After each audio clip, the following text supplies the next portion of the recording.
Excited na mga kaanak ng American Idol runner-up na si Jessica Sanchez sa Bataan sa kanyang pagdating dito sa Pilipinas. Mismo ang 16-year-old na Pinay ang nagkumpirma nito. Makibalita tayo kay Kata Tibayan.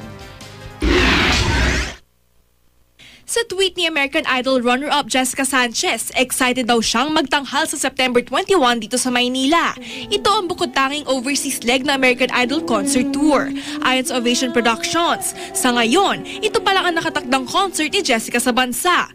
The only show ni Jessica for Manila will be the American Idol's 2012 tour. One night lang siya. Pero hindi pa rin daw nila inaalis ang posibilidad ng isang solo concert ng 16-year-old powerhouse. Baka hindi lang daw ngayong taon.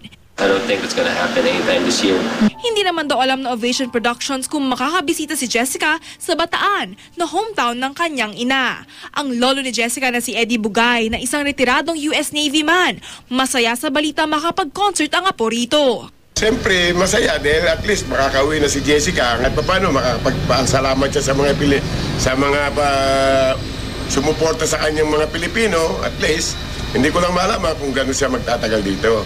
Makakasama raw ni Jessica sa pagpunta sa Pilipinas ang inang si Editha, dalawang kapatid at ang asawa ni Mang Eddie na si Virgie. Ang isa pang bago kay Jessica, posible raw na mapabilang siya sa ilang episode ng TV show na Glee, base yan sa article na entertainment website na tvline.com.